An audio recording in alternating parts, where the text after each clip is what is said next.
మయ్యా నాతో మాట్లాడు ప్రభువా. పరిశుద్ధుడు ఏంటంటే ఈ ఆరాధనలో ఇప్పటి వరకు మీరు మాకు తోడుగా ఉండి మీరు మహిమపరచబడుతూ వచ్చారు. ఈ సమయంలో నీ వాక్యమును మేము వినబోవచ్చు ఉండగా నీ వాక్యము ద్వారా నాతో మాతో మా అందరితో మీరు మాట్లాడమని వాక్యమును విని వెళ్ళటము కాక విన్న వాక్యానికి లోబడుతుము కాక యేసునామములో ప్రార్థించి వాక్య సందేశాన్ని ప్రారంభిస్తున్నాము తండ్రి. చేతులెత్తి ఆమేన్ చెప్పండి. ఆమేన్. ఒకసారి మీ చేతిలో ఉన్న బైబిల్ నా వైపు చూపిస్తారా? Can you please show with Bible? ఇలా చూపించండి బైబిల్. ఓకే, ఎందుకు మిమ్మల్ని బైబిల్ అలా చూపించమన్నాను అంటే ఈ బైబిల్లో ఉన్నటువంటి మాటలు దేవుని మాటలు. క్రైస్తవ సంఘములలో రెండు రకాలైనటువంటి ప్రజలు మందిరానికి వెళతారు. ఒక రకము ప్రజలు ఎవరు అంటే వాక్యం విని వాక్యం బాగుంది, పాస్టర్ గారు బాగా చెప్పాడు, పాస్టర్ గారు బాగా చెప్పారు అని వాక్యాన్ని అప్రిషియేట్ చేసి వెళ్ళేవాడు ఉన్నారు. ఈరోజు పాస్టర్ గారండి భలే చెప్పాడండి వాక్యం, భలే భలే భలే అంటే వాక్యాన్ని మెచ్చుకుని వాక్యానికి మార్కులు వేసేటటువంటి వారు. వీళ్ళు ప్రతి సంఘంలో ఉంటారు, ఎక్కువ మెజార్టీలో వస్తారు. వీళ్ళు కేవలం వాక్యం కొరకే మందిరికి వస్తారు, వాక్యం బాగా వింటారు, బాగుంది అని వెళ్తారు. వీళ్ళు మొదటి గుంపు. రెండవ ప్రజలు ఎవరు అంటే వాక్యం వింటారు, విన్న వాక్యానికి లోబడతారు. ఈరోజు సేవకుడు నిలబెట్టుకుని దేవుడు నాతో మాట్లాడాడు. ఈరోజు నా దైవజనుడిని నిలబెట్టుకుని ప్రభు నాతో మాట్లాడాడు. ఈరోజు నా దైవజనుడు నిలబెట్టుకుని ప్రభు నాతో మాట్లాడాడు అని ఆ విన్న వాక్యాన్ని హృదయంలోకి చేర్చుకుని ఆ వాక్యము ఏమి చేయమని వాడిని చెబుతుందో ఆ వాక్యానికి లోబడి వాక్య ప్రకారం ప్రవర్తించడానికి ఇష్టపడేటటువంటి ప్రజలు. ఈరోజు దైవజనుడిగా నేను మిమ్మల్ని అడుగుతున్నాను, ఈ రెండు రకాలైన ప్రజల్లో మీరు ఏ రకము ప్రజల్లాగా ఉండాలని ఇష్టపడుతున్నారు? ఈరోజు పాస్టర్ గారు భలే చెప్పాడండి, పాస్టర్ గారు భలే చెప్పిందని అని వాక్యాన్ని మెచ్చుకుని మీరు వెళతారా? ఈరోజు వాక్యము ద్వారా ప్రభు మీతో మాట్లాడినప్పుడు మీ లోపాలను తెలుసుకొని బలహీనతలను తెలుసుకొని సరి చేసుకుంటూ ఈరోజు దైవజనుడిని నిలబెట్టుకుని దేవుడు నాతోనే మాట్లాడాడు, నన్ను హెచ్చరించాడు, నన్ను గద్దించాడు, నాకు దిద్దుబాటుని కలిగించింది వాక్యం అని వాక్యానికి నీవు అప్పగించుకుంటావా? ఈ రెండు రకాలైన ప్రజల్లో మీరు ఎవరిలాగా ఉండటానికి ఇష్టపడుతున్నారు అనేది ఒక ప్రశ్నతో నేను వాక్యంలోకి మిమ్మల్ని నడిపించాలని ఆశపడుతున్నా. ఎందుకంటే ప్రభు నాతో ఏం చెప్పాడంటే చాలా మంది వాక్యం వింటారు కానీ వాక్యానికి లోబడరని చెప్పాడు ప్రభు. వాక్యం వింటారు కానీ వాక్యానికి శిరస్సు వంచరు, వాక్యం వింటారు కానీ వాక్యానికి లోబడరు, వాక్యం వింటారు కానీ వాక్యానుసారంగా ప్రవర్తించరు. దేవునికి భయపడినట్టే ఉంటారు, వాళ్ళ విధానంలో వాడు జీవిస్తూనే ఉంటారు. అంటే వీళ్ళ గురించి బైబిల్ ఏం చెప్తుందంటే వాత వేయబడిన మనస్సాక్షి. పిల్లల ఇలాంటి ప్రజలు చాలా స్థలాల్లో ఉన్నారు. నా ఆత్మీయ బిడ్డలైన మిమ్మల్ని నేను హృదయపూర్వకంగా మిమ్మల్ని హెచ్చరిస్తున్నాను, ప్రేమించి చెప్తున్నాను. ఇక్కడ మీకు ఏ వాక్యం అయితే వినబడుతుందో ఆ వాక్యానికి మీరు లోబడండి, ఆ వాక్య ప్రకారం మిమ్మల్ని మీరు కట్టుకోండి. దేవుడి మిమ్మలను ఆశీర్వదించునుగాక. పోయిన ఆదివారం నేను బిడ్డలారా యేసుక్రీస్తు ప్రభు ఆదివారమున ఆయన ప్రసంగము చేసి కానుక పెట్టె దగ్గర కూర్చున్నట్లుగా నేను మీకు జ్ఞాపకం చేశాను. ఆదివారం పూట ఆయన ప్రసంగం చేసి కానుకలు వేస్తున్న సమయంలో ఆయన కానుక పెట్టె దగ్గర వాళ్ళు వేసేటటువంటి కానుకలను చూస్తున్నట్లుగా నేను మీకు జ్ఞాపకం చేస్తూ, ఆ మందిరంలో చాలా మంది ధనవంతులు వారికి ఉన్నటువంటి దానిలో నుండి కానుకలను అర్పించారు. ఆ మందిరంలో ఒక పేద విధవరాలైతే తనకున్న దాంట్లో తనకి ఏది దాచుకోకుండా రేపు తన పరిస్థితి ఎలా ఉండిందో ఆలోచించకుండా తనకున్నటువంటి ఎన్ని కాసులు చెప్పాలి, ఎన్ని కాసులు? 2 కాయిన్స్. ఆ 2 కాసులను కానుక పెట్టెలో సమర్పించినట్లుగా ఆ సమయంలో ప్రభు అందరితో అంటున్నాడు, ఓ ధనవంతులారా, మీకున్న దాంట్లో నుండి మీరు కానుకలు వేశారు, అయితే మీ అందరికంటే ఇదిగో ఈ పేద విధవరాలు ఎక్కువ వేసింది అని ఆ 2 కాసులు వేసినటువంటి ఆ విధవరాలను యేసు ప్రభు అభినందించినట్టుగా, అప్రిషియేట్ చేసినట్టుగా మనం చదివాం, మనం విన్నాం. దాని ద్వారా మనం ఏం నేర్చుకున్నాము అంటే, దేవునికి అందరూ ఇస్తారు కానీ తెగింపుతో ఇచ్చేవారు తక్కువ. దేవునికి ఇస్తే దేవుడు మనకి ఇస్తాడని తెలుసు, కానీ దేవునికి ఇచ్చుటలో తెగింపు అనేది ఉండదు. ఆ ధనవంతులందరూ కూడా తమకున్న దాంట్లో ప్రియరా దాచుకుని కొంత తీసుకొచ్చి కానుక వేశారు. అయితే పేద విధవరాలు మాత్రము తన లేమిలో నుండి, ఆ మాట పలుకుతారా కొంచెం గట్టిగా, లేమిలో నుండి అనండి, లేమిలో నుండి, లేని స్థితిలోనే దేవుని దగ్గరికి తనకున్నదంతా తీసుకొచ్చి కానుక వేసినట్లుగా పోయిన వారం నేను మీకు జ్ఞాపకం చేశాను. ఆ వాక్యము ద్వారా మనం నేర్చుకోవలసిన విషయము కూడా చెప్పాను. దేవునికి తెగింపుతో ఇవ్వాలి. సణుగుతూ గొణుగుతూ ఇవ్వకపోతే ఏమైనా పాస్టర్ గారు అనుకుంటాడేమో, దేవుడు ఒకవేళ నేను ఇవ్వకపోతే దేవుడు ఆశీర్వాదాలు వెగబడతాడేమో, పిల్లరా ఈ ఆలోచనతో మనం ఇవ్వకూడదు.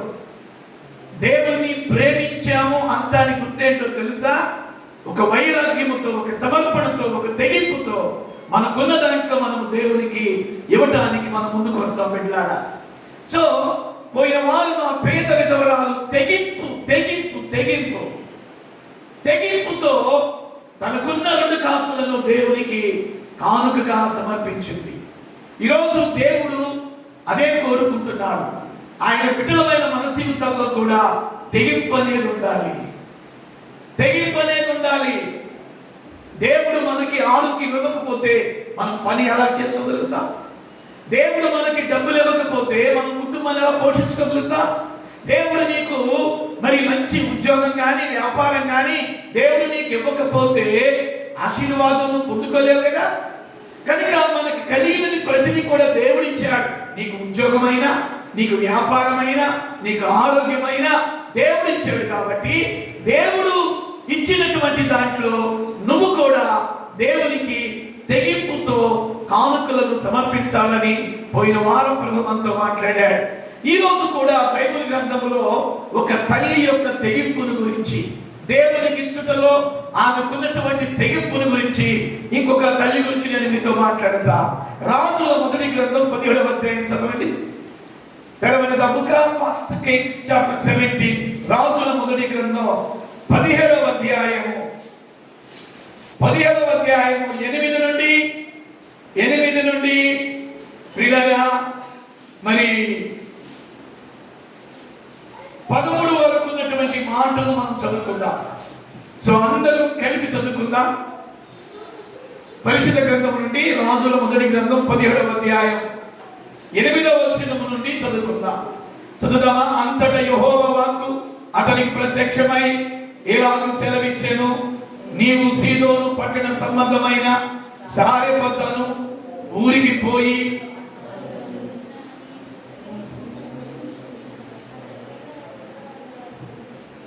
కొంచెం స్వరము పెంచితే బాగుండేదేమో. సారెపతను ఊరికి పోయి అచ్చట ఉండుము, నిన్ను పోషించుటకు అచ్చటనున్న ఒక విధవరానికి నేను సెలవిచ్చి తిని అందుకు అతడు లేచి సారెపతునకు పోయి పట్టణపు గమని ఎద్దుకు రాగా ఒక విధవరాలు అచ్చట కట్టెలను ఏరుచుండుట చూచి ఆమెను పిలిచి త్రాగుటకై పాత్రలో కొంచెం నీళ్లు నాకు తీసుకుని రమ్మని వేడుకొని ఆమె నీళ్లు తేబోచుండగా అతడు ఆమెను మరలా పిలిచి నాకు ఒక రొట్టె ముక్కను నీ చేతిలో తీసుకుని రమ్మని చెప్పాను. అందుకు ఆమె, నీ దేవుడిని యెహోవా జీవము తోడు, తొట్టెలో పట్టెడు పిండియు బుట్టెలో కొంచెము నూనెయు నా యొద్దనున్నవే గాని అప్పం ఒకటైనను లేదు. మేము చావక ముందు నేను ఇంటికి పోయి వాటిని నాకును నా బిడ్డకును సిద్ధము చేసుకున్నవలని కొన్ని పొల్లలు ఏరుటకై వచ్చితినని. అప్పుడు ఏలియా ఆమెతో ఇట్లా, నేను భయపడవద్దు, పోయి నీవు చెప్పినట్లు చేయుము. అయితే అందులో నాకు ఒక చిన్న అప్పము మొదట చేసి నా యొద్దకు తీసుకుని రమ్ము, తరువాత నీకును నీ బిడ్డకును అప్పము చేసుకునుము. భూమి మీద యెహోవా వర్షము కురిపించు వరకు ఆ తొట్టిలో ఉన్న పిండి తక్కువ కాదు, బుట్టిలో నూనె అయిపోదని ఇశ్రాయేలీల దేవుడైన యెహోవా సెలవిచ్చి ఉన్నాడు అనెను. అంతటా ఆమె వెళ్ళి ఏలియా చెప్పిన మాట చొప్పున చేయగా అతడును ఆమెయు ఆమె ఇంట వారును అనేక దినములు భోజనము చేయుచూ వచ్చింది. యెహోవా ఏలియా ద్వారా సెలవిచ్చిన ప్రకారము తొట్టిలో ఉన్న పిండి తక్కువ కాలేదు, బుడ్డిలో ఉన్న నూనె అయిపోలేదు. నాతో పాటు ఈ మాట అందరం చూద్దామా? ఏలియా ద్వారా సెలవిచ్చిన ప్రకారం అంత చదవండి. చివరి 16 వచనం. యెహోవా ఏలియా ద్వారా సెలవిచ్చిన ప్రకారము తొట్టిలో ఉన్న పిండి తక్కువ కాలేదు, బుడ్డిలో ఉన్న నూనె అయిపోలేదు. దేవుడి మాటలను మన కొరకు ఆశీర్వదించును గాక. చేతులెత్తి ఆమేన్ చెప్పండి. పిల్లల, పరిశుద్ధ గ్రంథం బైబిల్ అంతా దేని మీద ఆధారపడింది అంటే దేవునికి ఇవ్వటము ఇవ్వటము ఇవ్వటము. ఇచ్చే విషయంలో ద బెస్ట్ పర్సన్ ఎవరో తెలుసా? మన యేసయ్యే. అదే చెప్పండి. ఆయనకు వలె ఇచ్చే గుణమున్న వారు ఎవ్వరు కూడా లేరు. ఈ భూమి మీద ఆయన జీవించిన జీవిత కాలంలో స్వస్థతనిచ్చాడు, ప్రజల అవసరతలు తీర్చాడు, ప్రజలకి అద్భుతాలు చేశాడు. చివరికి శిలువ మీద కూడా ఆయన ఏమి ఇచ్చాడు మనకంటే? ప్రాణం ఇచ్చాడు, రక్తం కార్చాడు. అంటే యేసుక్రీస్తు ప్రభులో ఏం కనబడుతుందంటే, నా వైపు చూడాలి, ఇచ్చే గుణం కనబడుతుంది. ఆయన బిడ్డలైనటువంటి మనం కూడా పిల్లల ఇచ్చేటటువంటి గుణాన్ని మనం కలిగి ఉండాలి. చాలా పర్యాయములు మనం దేవుని దగ్గర నుండి మనం పొందుకుంటూనే దేవునికి ఇవ్వలేని స్థితిలో మనం ఉంటున్నాం. ఇక్కడ ఈ రాజుల మొదటి గ్రంథం 17వ అధ్యాయంలో మనకి ఒక సంఘటన కనబడుతుంది. జాగ్రత్తగా వినాలి. ఏమిటి ఆ సంఘటన అంటే, ప్రవక్త అయినటువంటి ఏలియా కాలంలో ఇశ్రాయేలీల మధ్యలో 3.5 సంవత్సరాలు దేవుడు ఏం చేశాడు అంటే ఆకాశానికి తాళం వేశాడు. ఆకాశానికి తాళం వేశాడనే మాటకు అర్థం ఏంటంటే, భూమి మీద వర్షం పట్టడానికి దేవుడు అనుమతించలేదు, భూమి మీద మంచు పట్టడానికి దేవుడు అవకాశం ఇవ్వలేదు. ఇశ్రాయేలీల పాపమును బట్టి దేవుడు ఆకాశాన్ని మూసేశాడు. చూడండి, దేవుని ఆశీర్వాదాలు ఆగిపోవటానికి కారణం ఏంటో తెలుసా? దేవునికి ఇష్టం లేని పనులు మనం చేసినప్పుడు ఆశీర్వాదాలు ఆగిపోతాయి. అంత మాత్రమే కాదు, దేవుని ఆశీర్వాదాలు ఆగిపోయేటటువంటి రెండవ కారణం ఉంది. అదేంటో తెలుసా? దేవుని నుండి మనం పొందుకుంటూ కూడా దేవునికి మనం ఇవ్వకపోతే ఆశీర్వాదాలు అనేవి ఆగిపోతాయి. ఒకటి, పాపమును బట్టి ఆశీర్వాదాలు ఆగిపోతాయి. రెండవదిగా నీకు ఇచ్చిన దాంట్లో నుండి నువ్వు దేవునికి నమ్మకంగా ఇవ్వకపోతే ఆశీర్వాదాలు అనేవి ఆగిపోతాయి. ఇశ్రాయేలీల మధ్యలో ఇశ్రాయేలీలందరూ దేవుని విడిచిపెట్టి దేవుని మీద తిరుగుబాటు చేసి పాపం చేసిన వారైపోయారు. దేవుడు వారికి బుద్ధి కలగటానికి ఆకాశానికి దేవుడు తాళం వేశాడు. కొన్ని పర్యాయములు ఆశీర్వాదాలు మన కుటుంబం మీద ఆగిపోతున్నప్పుడు మనం ఏం చేయాలి అంటే ఆత్మ పరిశీలన చేసుకోవాలి. నేను ఇంత ప్రార్థన చేస్తున్నా కూడా ఆశీర్వాదం ఎందుకు ఆగిపోతుంది? నేను ఇంత నమ్మకంగా ఉన్నా కూడా ఎందుకు ఆశీర్వాదం ఆగిపోతుంది అని ప్రతి ఒక్కరు కూడా ఏం చేసుకోవాలి అంటే ఆత్మ పరిశీలన చేసుకోవాలి.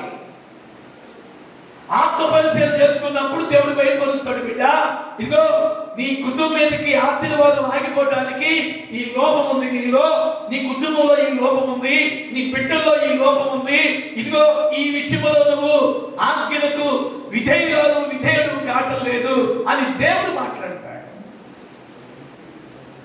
ఆశీర్వాదాలు ఆగిపోవటానికి రెండు కారణాలు. నెంబర్ 1 పాపము, నెంబర్ 2 పిల్లగా దేవుని ఆశీర్వాదాలు పొంది కూడా దేవునికి ఇవ్వకపోవటం. ప్రస్తుతం బాగానే ఉండింది, కానీ ఆ ఆశీర్వాద ఫలాన్ని దేవుడు కొట్టివేస్తాడు.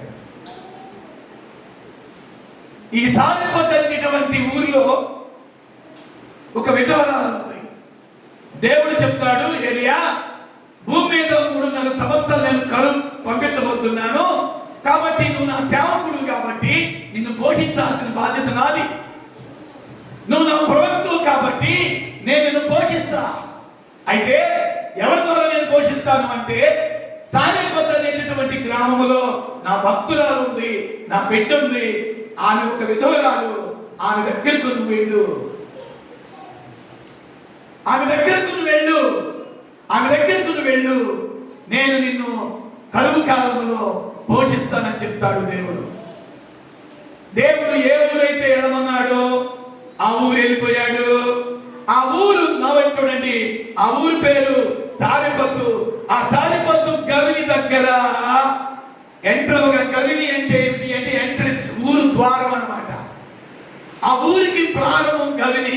ఆ దగ్గరికి రాగానే దేవుడు వెళ్ళమన్న ఆ ఊరిలో ఆ స్త్రీ పొలలేరుకోవడానికి వచ్చింది.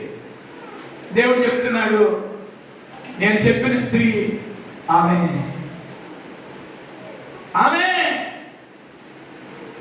ఆ పరిస్థితి ఏంటి? పొలలేరుకుంటుంది. నువ్వు నన్ను పోషిస్తానన్నావు, సారేపత్తులో ఏదైనా ఒక పెద్ద ధనవంతురాలు విధురాల దగ్గరికి నన్ను పంపిస్తాను అనుకున్నావు, ఈ పరిస్థితి చూస్తే పొలలేరుకుంటుంది అని ఏమీ అనుకోలేదు. మెల్లగా ఆమె దగ్గరికి వెళ్ళాడు.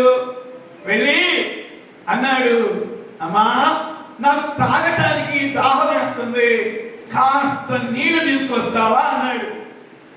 ఆమెను చూడగానే దైవజనుడని గ్రహించింది, ఆయన్ను చూడగానే ప్రవక్తని గ్రహించింది.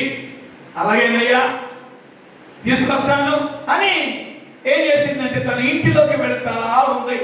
వెళ్తా ఉండేలేకి ఒక్కసారిగా వెనక ఒక స్వరం వినబడుతుంది. ఏలియా మాట్లాడుతున్నాడు, అమ్మా ఆ చేత్తోనే ఏదైనా ఒక అప్పం, ఏదైనా ఒక రొట్టె మొక్కుంటే పట్టుకురా. మొదటేమో నీళ్ళు అడిగాడు, ఇప్పుడు రెండవ పర్యాయం ఏమడుగుతున్నాడు? రొట్టె అడుగుతున్నాడు. అప్పుడు ఆ తల్లి అంటుంది, నువ్వు ప్రవక్తవయ్యా, నీ దేవుడైనటువంటి యెహోవా జీవము తోడు, తొట్టెలో ఒక రొట్టెకు సరిపడ పిండే ఉంది, బుడ్డెలో ఆ రొట్టె కాల్చుకోవడానికి తగ్గ నూనె మాత్రమే ఉంది అంటూ ఆ పేద విధవరాలు చెప్పిన మాట ఏంటో తెలుసా? 3.5 సంవత్సరాలు ఈ కరువు కాలంలో ఆ రొట్టె ముక్క తిని ఇక మాకు ఆ రొట్టె తప్ప, ఆ ఒక్క రొట్టె నేను సగం నా కొడుకు సగం తిని ఇక మేము దేని కొరకు ఎదురు చూస్తామంటే చావు కొరకు ఎదురు చూస్తాం. ఎందుకంటే మా ఇంట్లో ఈ రొట్టెకి తగ్గ పిండి తప్ప ఇంకేమీ లేదు. కరువు, ఎవరు కూడా అప్పించేవాళ్ళు లేరు, ఎవరు కూడా పిండించేవాళ్ళు లేరు. మనుషులు పీకు తినేటటువంటి కరువు. ఇలాంటి కరువులో నువ్వు నా దగ్గరికి వచ్చావు, నీళ్ళైతే ఇస్తాను కానీ రొట్టెని అడుగుతున్నావు. ఆ రొట్టె నేను కాస్త నా బిడ్డ కాస్త తిని చచ్చిపోవాలనుకుంటున్నామయ్యా. అది ఆమె తలంపు, అది ఆమె ఆలోచన. ఎప్పుడైతే ఆమె ఆ మాట చెప్పిందో ఏలియా అంటున్నాడు, అమ్మా నీకు ఒక మాట చెప్తాను వింటావా? చెప్పయ్యా.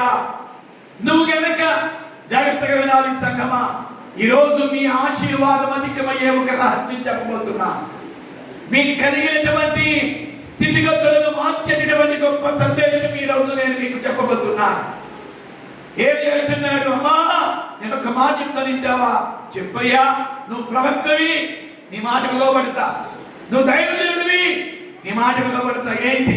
ఏమి లేదమ్మా, ఆ మొదటి రొట్టె నువ్వు తీసుకొచ్చి నా చేతిలో పెడితే దేవుడు నీకు ఒక వాగ్దానం చేస్తున్నాడు. ఏంటి ఆ వాగ్దానం చెప్పమంటావా? చెప్పయ్యా. నీవు గనక మొదటి రొట్టెను తీసుకొచ్చి నా చేతిలో పెట్టిన మరుక్షణమే నీ తొట్టిలో పిండి అధికము కాబోతుంది,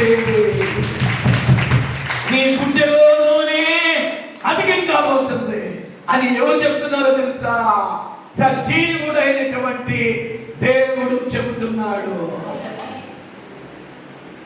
అది ఎప్పుడైతే దైవజనుడు ఒక ప్రాఫెసీని, ప్రవచనాత్మకమైన మాటను విడుదల చేశాడో ఆ తల్లి, ఆ దైవజనుడు మాట నమ్మింది. నవ్వండి చూడండి బిడ్డలారా, మీరు దేవుని మాట నమ్మాలి. మీరు దేవుని మాట నమ్మకపోతే నీ జీవితంలో ఆశీర్వాదం రాదు. ఇక్కడ ప్రవక్త దైవజనుడు ఏలియా చెప్తున్నాడు, మొదట రొట్టెను తీసుకొచ్చి నా చేతిలో పెట్టు. బ్రదర్స్ సిస్టర్స్, మొదటి రొట్టె దేవుడు ఇచ్చిన దాంట్లో మొదటి భాగం, దేవుడు ఇచ్చిన దాంట్లో ప్రథమ ఫలం. నీ ఉద్యోగంలో కానీ, నీ వ్యాపారంలో కానీ మొదటి శాలరీ, మొదటి జీతం, మొదటి. కొంతమందికి దేవుడు ఆశీర్వాదం ఇస్తాడు. ఆ ఆశీర్వాదాన్ని వాళ్ళ కుటుంబం కొరకి, వాళ్ళ సౌఖ్యాల కొరకు వాడుకుంటారు. వీళ్ళారా అంటే ఆశీర్వాదం కొరకు సేవకులు ప్రార్థన చేస్తారు, దీవెనల కొరకు ప్రార్థన చేస్తారు సేవకులు. కానీ దేవుడు ఇచ్చిన ఆశీర్వాదాన్ని మొదటగా వారు అనుభవించి ఆ తర్వాత ఏ సంవత్సరానికో, ఏ 2-3 సంవత్సరాలకో ఒకవేళ బుద్ధి పుడితేనే వాడు దేవుడికి తీసుకొస్తారు. అలాంటి వారి జీవితంలో ఆశీర్వాదం ఆగిపోయింది బిడ్డలారా. సడన్ గా ఆగిపోయింది ఆశీర్వాదం. ప్రస్తుతం బాగున్నట్టే అనిపించింది, సడన్ గా ఏమైంది అంటే ఆశీర్వాదం డ్రై అయిపోయింది.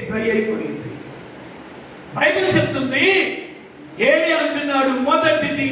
ఆ మాట పలుకుతారా? మొదటిది అనండి, కొంచెం గట్టిగా చెప్పండి. మొదటిది. దేవుడు ఎప్పుడు కూడా ఫస్ట్ ఫ్రూట్ కోరుకుంటాడు. దేవుడు మొదటి భాగం దేవునికి తీసి పెట్టాలి. అది వ్యాపారంలోనైనా, అది ఉద్యోగంలోనైనా, అది మొదటి ఫస్ట్ శాలరీ, ఫస్ట్ భాగం, మొదటి ఆశీర్వాదం అది దేవునికి వెళ్ళిపోవాలి. ఇది రహస్యం విడలాగా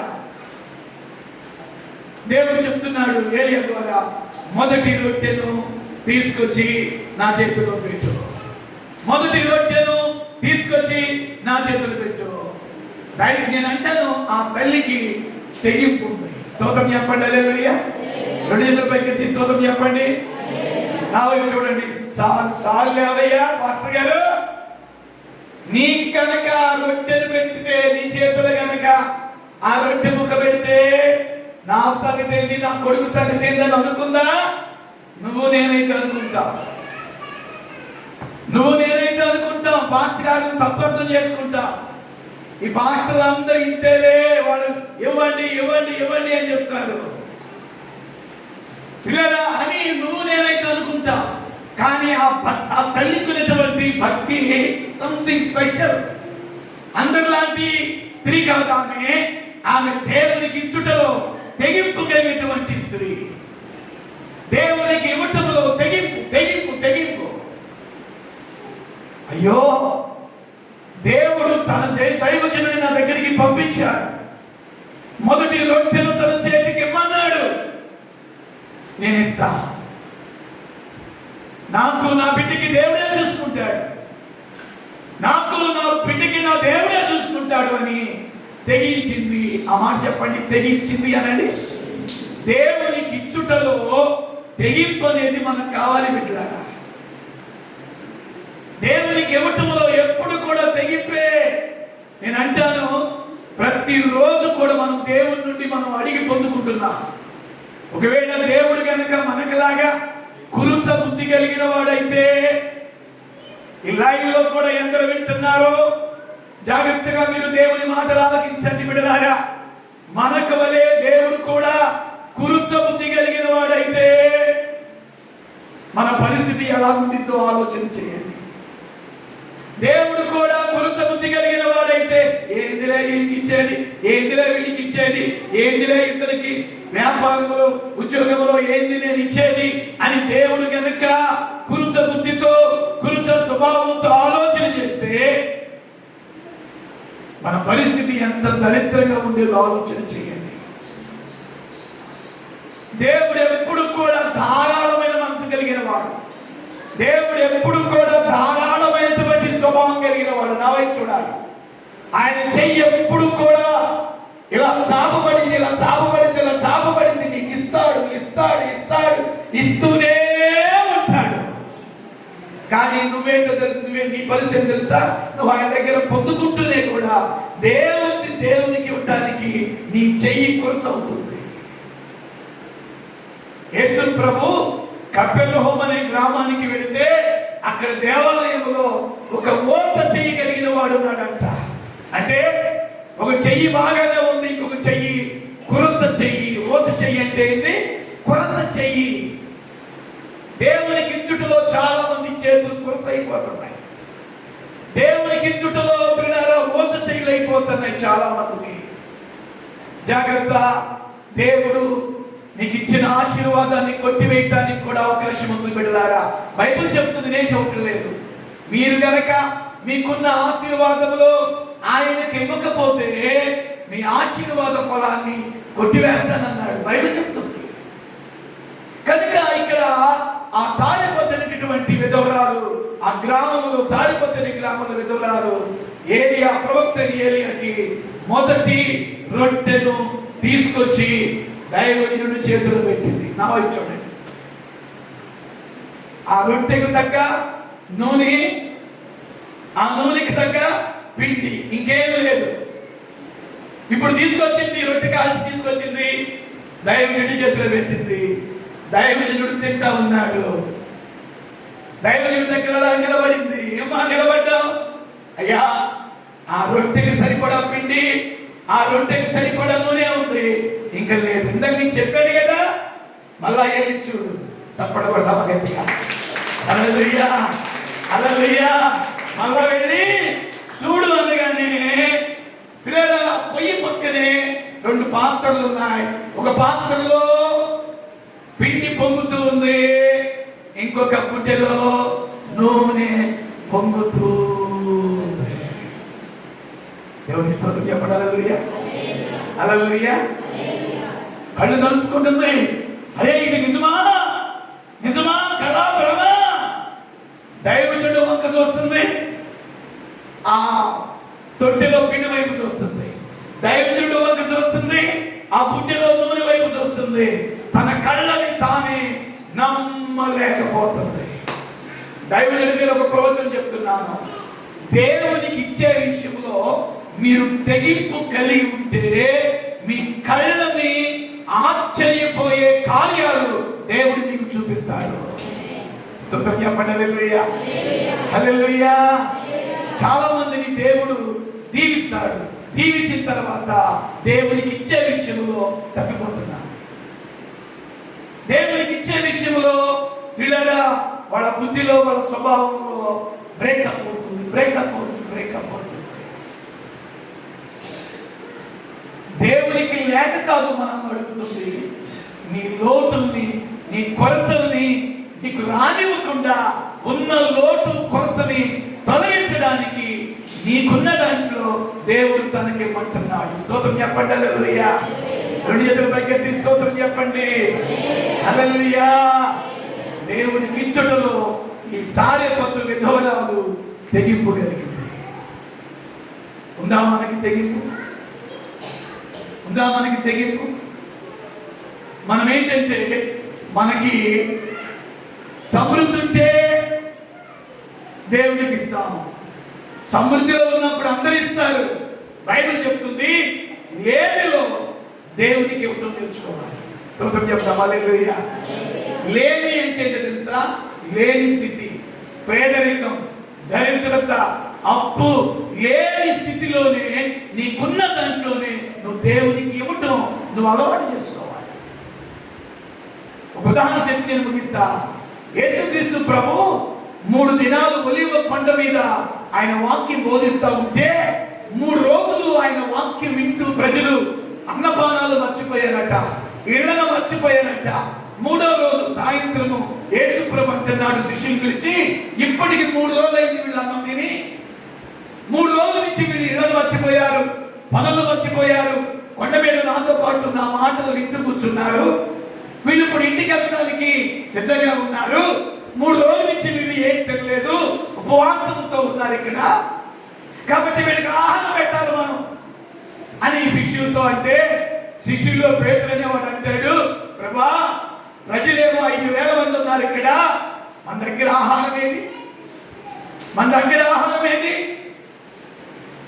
అప్పుడు ఆ 5,000 మందిలో ఒక చిన్న పిల్లవాడు, ఆ మాట పలకండి, ఒక చిన్న పిల్లవాడు పరిగెత్తుకుంటూ వచ్చి యేసు ప్రభు దగ్గర వాళ్ళ అమ్మ ఒక చిన్న బుట్టలో బిళ్ళల 5 రొట్టెలు 2 చేపలు ఫ్రై, ఆ 2 చేపల్ని ఫ్రై చేసి, బిడ్డ యేసు ప్రభు ఒలీవ కొండ మీద వాక్యం బోధిస్తున్నాడు కనుక నీకు మధ్యలో ఏమైనా ఆకలేసిందేమో, నువ్వు నీరసపడతావేమో, 3 రోజులు ఉండాలి, కొండ దిగకూడదు, నువ్వు ఈ బుట్టలో 5 రొట్టెలు పెడుతున్నా, 2 చేపలు పెడుతున్నా, నీకు ఆకలేసినప్పుడల్లా తినని చెబితే ఆ పిల్లవాడు కూడా యేసు ప్రభు మాటలు వింటూ ఉంటే వాడికి కూడా ఆకలి అనిపించదా? 3 రోజులు తీసుకెళ్ళిన ఆ బ్రేక్, ఆ యొక్క బొట్టులో 5 రొట్టెలు 2 చేపలు అట్లానే ఉన్నాయి. ఇప్పుడు యేసు ప్రభు ఎప్పుడైతే ఆ మాటలు అన్నాడో, వీళ్ళకి ఆహారం పెట్టండి, ఆహారం పెట్టినాక వీళ్ళు వెళ్తారని శిష్యుల్ని అడుగుతుంటే ఆ మాట ఈ పిల్లవాడి చెవిని పడింది. ఇప్పుడు యేసు ప్రభు చేతుల్లో 5 రొట్టెలు ఉన్న బుట్ట, ఆ 2 చేపలని తీసుకొచ్చి యేసు ప్రభు చేతిలో పెట్టాడు. ఇక్కడ నేను మిమ్మల్ని అడుగుతాను, ఆ చిన్నపిల్లవాడికి దేవునికి ఇవ్వటం ఎవరు నేర్పుకుంటారు? చెప్పండి. దేవునికి ఇవ్వటం ఎవరు నేర్పుకుంటారు? చిన్నపిల్లల స్వభావం చూడండి. వాడి చేతిలో ఉన్నది వాడు తింటూ పక్కబడి వాడి చేతిలో కూడా లాక్కుంటాడు. అవునా కదా? వాడి చేతుల్లోని వాడు తింటూ పక్కబడి వాడి చేతిలో కూడా లాక్కుంటాడు. అది చిన్నపిల్లల స్వభావం. కానీ ఆ యొక్క చిన్నపిల్లవాడు 5 రొట్టెల 2 చేపలను 3 రోజులు తినకుండా యేసు ప్రభు చేతిలోకి వెళ్ళి పెట్టేశాడు. ప్రభువా, ఇదిగో నా చేతిలో 5 రొట్టెలు ఉన్న బుట్ట ఉంది, 5 రొట్టెలు 2 చేపలు ఉన్న బుట్ట మా మమ్మీ తీసుకొచ్చి, మా మమ్మీ నాకు ఇచ్చి పంపించింది, ఇదిగో తీసుకో. ఆ పిల్లవాడికి ఇవ్వటం అనేది చూడండి. మన పిల్లలకు కూడా ఇవ్వటం నేర్పించాలి. తల్లిదండ్రులుగా మీరు దేవునికి ఇవ్వటం నేర్చుకుంటే మీ పిల్లలు కూడా దేవునికి ఇచ్చే విషయంలో తయారవుతారు. తల్లిదండ్రులుగా మీరే కురచ బుద్ధితో కురచ స్వభావంతో ఉంటే పిల్లలు కూడా కురచ బుద్ధి కురచ స్వభావంతో ఉంటారు. దేవుని సన్నిధిలో మన పిల్లలకి ఇవ్వటం నేర్పాలి. దేవునికి ఇవ్వు, దేవుడు ఇస్తాడు. బిడ్డ పర్లేదు, దేవునికి ఇవ్వు, దేవునికి ఇస్తాడు. మీ పిల్లలు ఉద్యోగాలు చేస్తున్నా, ఏ స్థితిలో ఉన్నా పిల్లలకు కూడా ఇవ్వటం నేర్పించాలి. నాన్న మొదటిగా దేవునికి ఇవ్వండి, దేవునికి ఇవ్వండి, దేవునికి ఇవ్వండి. ప్రభు చెప్పాడు, మొదట నా రాజ్యమును నా నీతిని వెతకండి, అప్పుడు మీకు అవన్నీ అనుగ్రహించబడును. ఈ సారిపత్తు విధవరాలు తన మొదటి రొట్టెను దైవజనుడు చేతిలో పెట్టింది. బైబిల్ చెప్తుంది, చూడండి ఆ మాట చెప్తూ ముగించుకుందాం. రాజుల మొదటి గ్రంథము 17వ అధ్యాయము 17వ వచనం. ఇశ్రాయేలీయుల దేవుడని యెహోవా సెలవిచ్చి ఉన్నాడు. పిల్లరా 14వ వచనం. భూమి మీద యెహోవా వర్షము కురిపించు వరకు ఆ తొట్టిలో ఉన్న పిండి తక్కువ కాలేదు, బుడ్డెలో నూనె అయిపోలేదు. స్తోత్రం చెప్పండి, హల్లెలూయా. తొట్టిలో ఉన్న పిండి తక్కువ కాలేదంట, బుడ్డిలో ఉన్న నూనె తక్కువ కాలేదంట. ముగింపులో ఒక ప్రవచనపు మాట చెప్పి నేను ముగిస్తున్నాను. మీకు దేవుడు ఏది తక్కువ చేయకుండా ఉండాలి అంటే, ఆ సారెపత్తు విధవరాలు తెగింపు కలిగి దేవునికి దైవజనుడి చేతిలో ఎలాగో రొట్టెని పెట్టిందో, ఆ దైవజనుడు ఎవరో కాదు, యేసయ్యకు సాదృశ్యం. ఆ సారెపత్తులో ఉన్న విధవరాలు ఎవరంటే మనమే, సంఘానికి సాదృశ్యం ఆ విధవరాలు. ఆ ప్రవక్త అయిన ఏలియా దేవునికి సాదృశ్యం, ఆ విధవరాలు సంఘానికి సాదృశ్యం. సంఘములో ఉన్న మనం దేవునికి ఇవ్వటం విషయంలో తెగింపు కలిగి ఉండాలి. దేవునికి ఇచ్చే విషయంలో వైరాగ్యం కలిగి ఉండాలి. దేవునికి ఇచ్చే విషయంలో ముందు వరుసలో ఉండాలి. నా దేవుడికి నేను ఇచ్చినప్పుడు నా దేవుడు నా అవసరం తీరుస్తాడు. నా దేవుడికి నేను ఇచ్చినప్పుడు నా దేవుడు నన్ను పట్టించుకుంటాడు. నా దేవుడికి నేను ఇచ్చినప్పుడు నాకేది లోటుందో, నాకేది కొరతుందో, నాకు ఏది ఇబ్బందిగా ఉందో అవన్నిటిని నా దేవుడు సమకూరుస్తాడనే గొప్ప నమ్మకం. అందుకే సామెతల గ్రంథంలో ఒక మాట నేను మీకు జ్ఞాపకం చేస్తాను. సొలొమోను అంటాడు కదా, వెదజల్లి అభివృద్ధి పొందిన వారు కలలు తగిన దానికంటే తక్కువ ఇచ్చి లేమికి వచ్చిన వారు కలలు. ఈ బైబిల్ కూర్చున్నావే చూడండి. వెదజల్లతో నేర్చుకోవాలి దేవునికి. మనకున్న దాంట్లో బిడ్డలారా, ఒకవేళ నీకు 10,000 రూపాయలు ఉద్యోగమా, ఆ 10,000 రూపాయల్లో పిల్లగా నమ్మకంగా దేవునికి దశపాలు. ఒకవేళ 50,000, ఒకవేళ 30,000, ఒకవేళ నెలలో మీకు దేవుడు ఎంత ఇస్తున్నాడు దాన్ని బట్టి మొదటి భాగం దేవునికి నమ్మకంగా నువ్వు తీయగలిగితే నీకు ఏది తక్కువ కానివ్వను అంటున్నాడు. స్తోత్రం చెప్పండి, హల్లెలూయా, హల్లెలూయా. ఆ వేద విధవరాలు సారెపత్తులో ఏలియా చేతిలో మొదటి రొట్టె పెట్టింది. 3.5 సంవత్సరాల కాలంలో ఆ తొట్టెలో పిండి తక్కువ కాలేదంట, బుడ్డిలో నూనె తక్కువ కాలేదంట. మన దేవుడు ఎలాంటి దేవుడు అంటే తక్కువ కానిచ్చే దేవుడు కాదు. స్తోత్రం చెప్పండి, హల్లెలూయా, హల్లెలూయా. ఈరోజు మీకు అన్ని తక్కువైపోతున్నాయి.